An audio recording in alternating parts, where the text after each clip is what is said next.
Oconee County is a wonderful place to live, work, and play.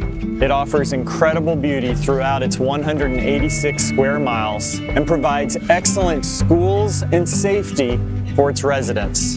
This is the first in a series of episodes that will highlight the unique history, culture, arts, businesses, education, and recreation found throughout its borders. So settle in and learn a little about the fascinating history of Watkinsville and Oconee.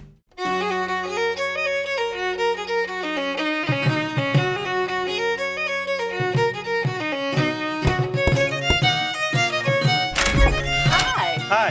Welcome to the Eagle Tavern. Thank you. Come on in. Great. So, have you visited here at the Eagle Tavern before? No, I haven't. Oh, well, you're in for a memorable experience. All the activity happened right here at the Eagle Tavern. This was the center for all the economic, political, and community affairs. All happened right here. Would you like to take a look at the tavern? Yes. Well, let's go. Hey. Right through here.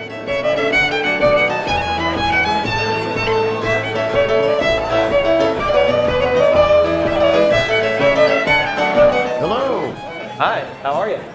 Fine, my name is Jeff. Welcome to the Eagle Tavern. Thank you very much. Before we begin the rich history of this wonderful tavern and this community, would you care for a beverage? Absolutely. Fantastic. Barkeep, if you don't mind, 2 glasses.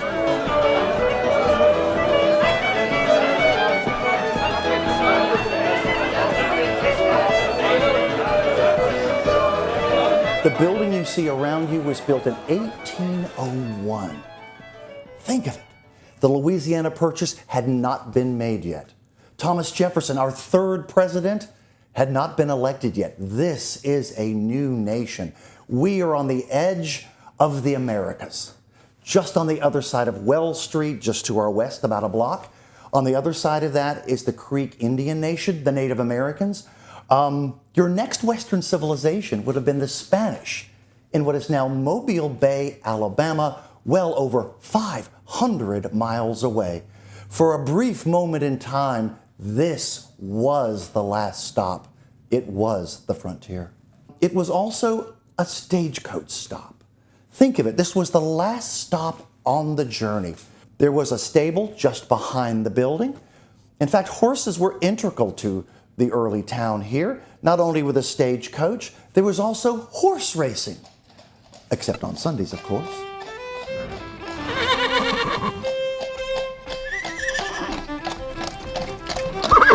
Oak Branch Racetrack is one of the hidden treasures of Oconee County.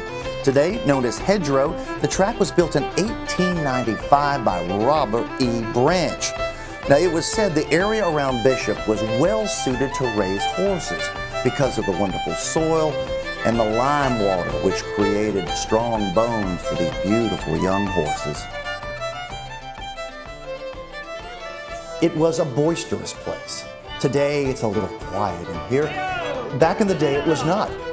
Remember, this was a frontier town. When we think in the 1800s, people dancing the minuet, a very refined sort of culture. No. This was buckskin, wild fiddle playing. It was so loud, in fact, that Mrs. Ashford, Louisa Ashford up at Ashford Manor, half a mile away, would complain about the noise. And it was scandalous what would go on here.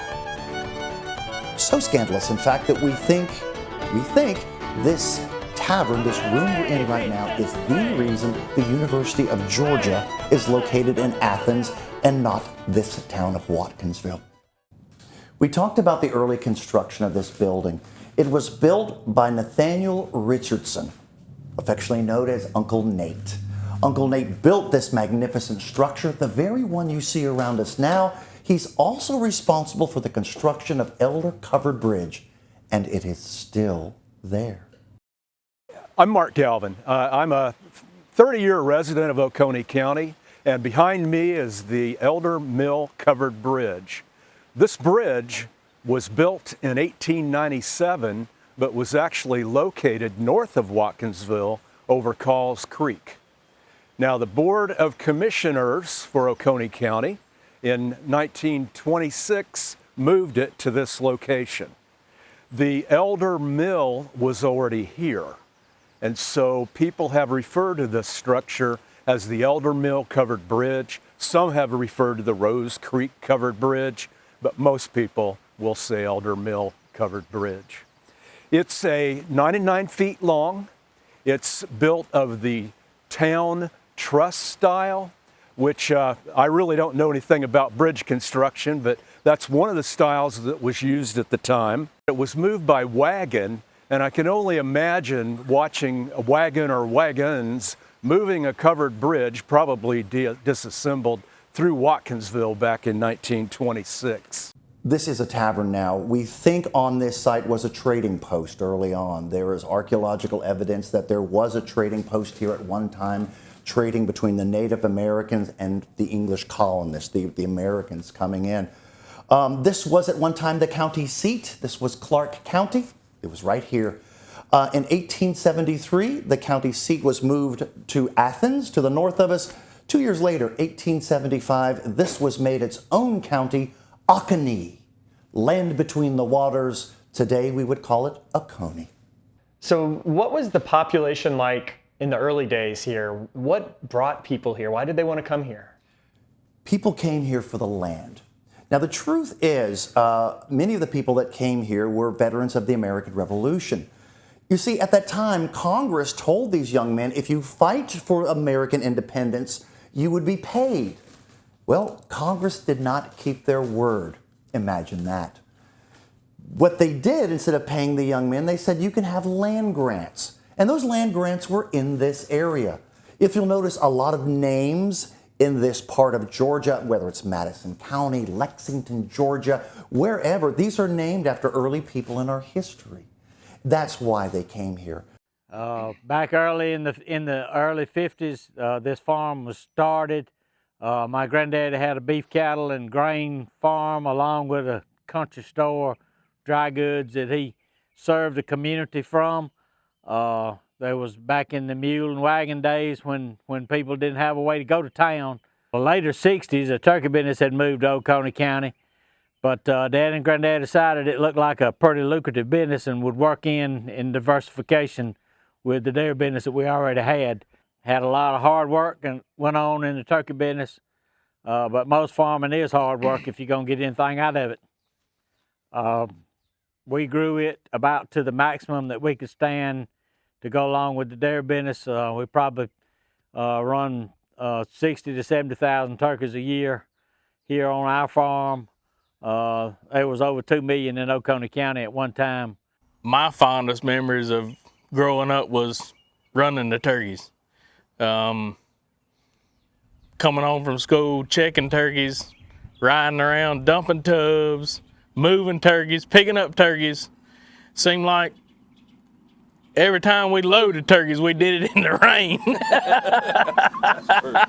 I mean, growing up in a farming community, pretty much you had the kids at school, and in my age group going through high school, FFA wasn't that big of a deal because most of us were doing it when we weren't at school. We were actually farming, and working for Dad since I can remember. I feel like I grew up on the farm and working on the farm here, and all the farmers knew all the other farmers. That was the thing. And just growing up down here I don't think you can get this kind of grounding anywhere else other than on a farm, and definitely a work ethic that nobody can understand when it comes to a dairy farm. You had the early settlers that came here for that land, and with them they brought their slaves, enslaved people.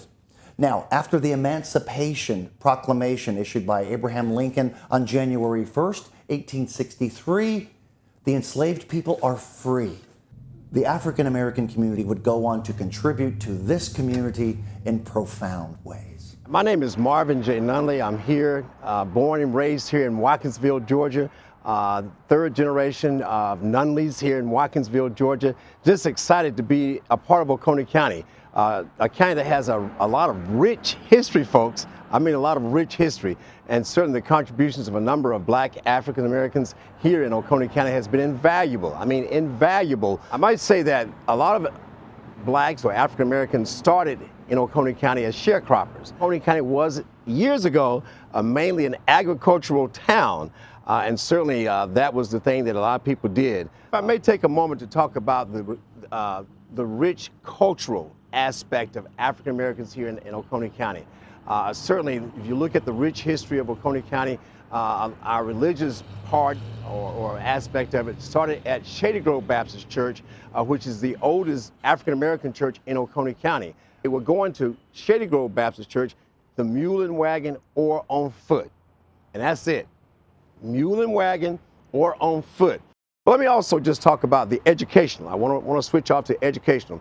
Now, several years ago, prior to integration, there was the Rosenwald schools. That's where African Americans went. And there was a Rosenwald school here in Watkinsville, and then some churches like Shady Grove Baptist Church, like Chestnut Grove Baptist Church, they also had individual churches or private churches, and they would hire a school teacher to come and wouldn't pay that person a lot, but that person was educated mostly in a one-room schoolhouse, And so a lot of people were educated in these schools, in the various churches and so forth around the county. I'm real proud to say, I tell people right now, boast my chest, I'm from Oconee County. We all learn to get along. We all learn that we all have a common goal. And our common goal, like everybody else, is to serve God, get a good education, and make this a quality of life that our kids now and our kids in the future will enjoy. We've talked about landmarks here, not only the Eagle Tavern we're seated in today, but Elder Covered Bridge. Another landmark I insist that you do check out is the old Ashford Church just up the road here. It was built for Louisa Booth Ashford after her death, and it is truly magnificent. The architecture is parallel to none. I'm Robert Greene. I'm the pastor here at Ashford Memorial Methodist Church. The building in which we're standing is our sanctuary. This building was built in 1893 by noted architect Nathaniel Richardson. He went to Princeton University but did not study architecture, but clearly he had a great gift for architecture. Many of the notable structures around our county were designed and built by Mr. Richardson. The church, when it was built, was dedicated in memory of Louisa Booth Ashford. She had died in 1870, but her children and her siblings came together and gave the money and had this church built in her memory because she was such a devoted worshiper of the Lord and a strong member of this church, and her faith was just so evident. And so from the time it was built in 1893, right here at the corner of Main Street and Hardin Hill Road, it has been a beacon on the hill.